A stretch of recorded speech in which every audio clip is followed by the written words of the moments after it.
Hello. Very special episode. Very special episode. If you read my latest Substack post or one of my recent one, because this will be coming out, this is coming out on Friday, you know that we're interviewing a listener today named Lee. And Lee was targeted by a romance scammer on TikTok. And so we're going to talk to her about how this unfolded. We're also going to talk about the psychological manipulation tactics that they use to make sure people understand that this can happen to anybody. Mm-hmm. Hi, Lee. Hi, guys. Hi. Hi. So, and tell me if I'm wrong, if I'm misremembering the story.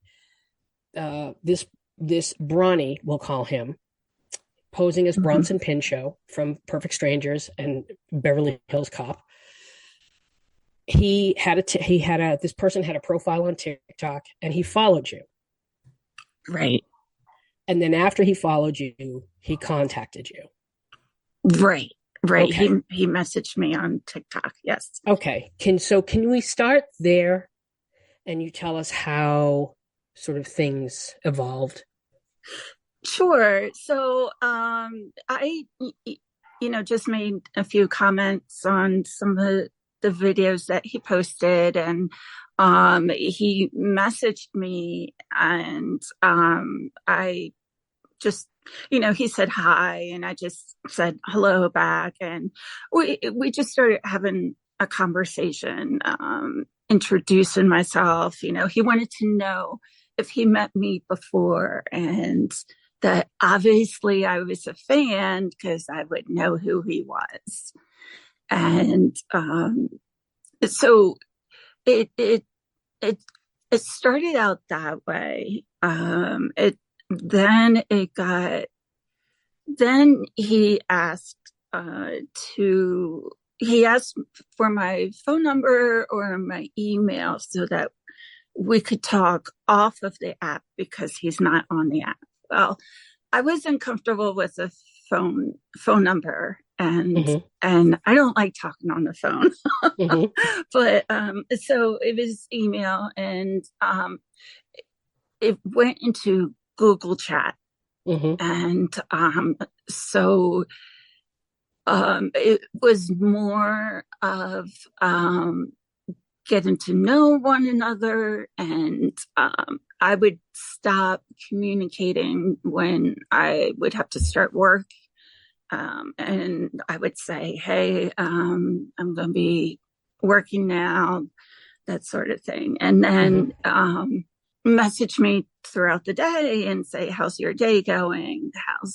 How are you doing? How's everything? Tell me more about your job.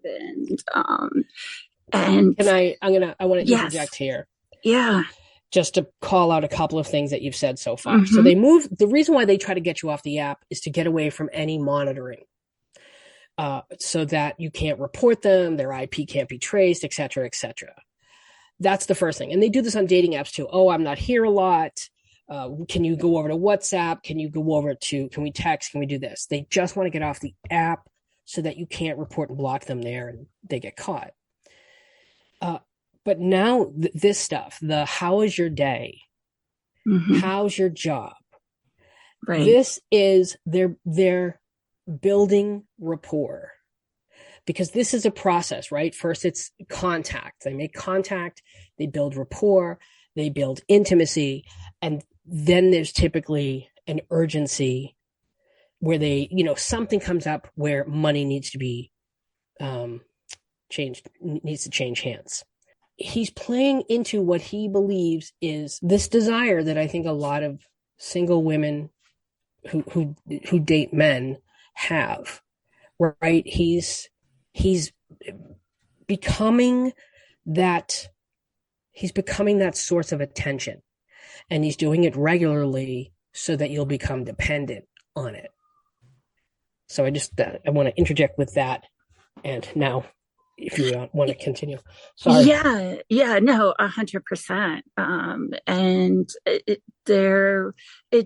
started escalating even further, like up in the intimacy. level Mm-hmm. by him saying, I thought you would contact me. You were going to contact me last night and you didn't. What are you doing to me? I'm just so like, he didn't use addicted or enthralled or anything like that, but that was the point. That was what I was interpret it, like that's what he was trying to say. Like, Mm-hmm. Mm-hmm. and like you said, like hitting all those um hitting all those phrases that we like to hear as Right. single women or Right. single guys or what have Mm-hmm. you. Mm-hmm. That this person was just waiting to hear from you, and you seem to have a spell over them, and Mm-hmm. it was just there's a part of me that was like, okay, this is just going too fast, but it was also like, wow, um, there's that euphoria Mm-hmm. that you get from that Yeah. type of attention, Right. especially if you're not getting it anywhere else.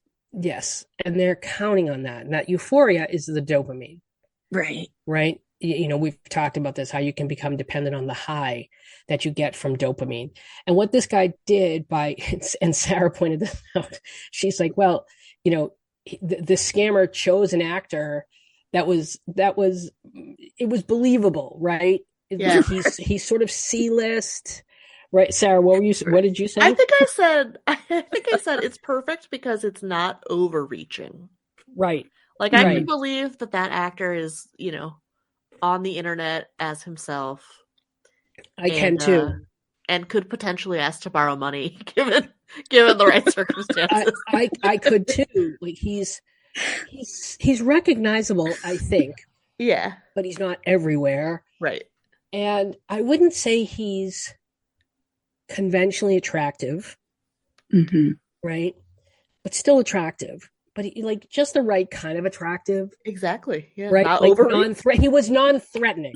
That's the word. He was non-threatening. And that's all part of it. These scammers, they're not just in a bedroom somewhere, right? They're in a call center. This is a network. This is a massive operation. Mm-hmm. And they are given scripts. They know what to say. They're being told what to say. They're being taught how to psychologically manipulate people. And that's the other reason why anyone who says this would never happen to me, you don't know that. They are that good at this. They are Mm-hmm. trained to hone in on and exploit your vulnerabilities. Mm-hmm. So now you were talking about how he was sort of a little overzealous with the attention. Right, right. And every day it was something. He kept pushing it, or they kept pushing it each conversation, and to the point where it, he said, "Oh, you've made me so happy." And I want to show you something. Sends me a picture of a diamond ring, and I was like, what? Okay, sure. Because like there's a part of me that's like, okay, I'm going to see how this rides out.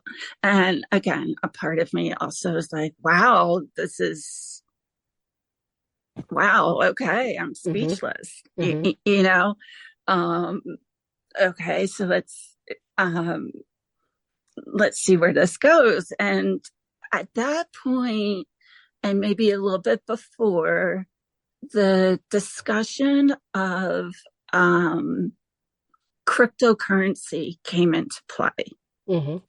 And they were saying, you should really, I would love to help you buy a house, help you get out of debt, or, what have you. And yeah, it's and I'm sitting there thinking, well, I got myself out of debt. I pulled myself out of debt. I Mm-hmm. worked 2 jobs. A house, I'm not there yet. Mm-hmm.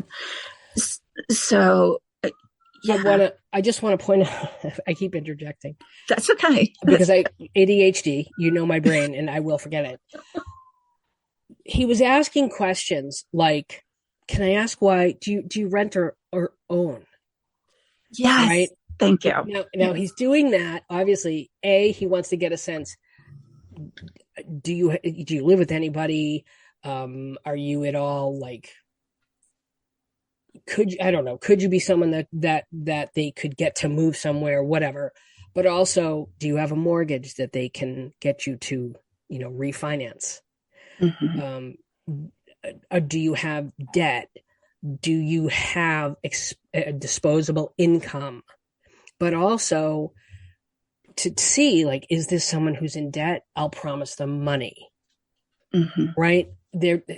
And this is why I say these questions are asked with very clear intention to get, so that they know. It's almost like that decision tree that we've talked about before. It's like, well, I'll ask this question, and if they say this, then I'll ask this.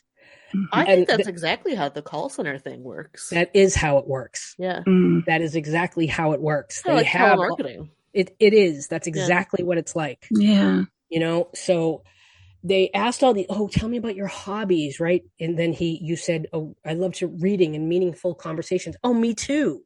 So it's a way to feign this connection, this rapport, right? So it's, and they don't dive right in. They invest a lot of time.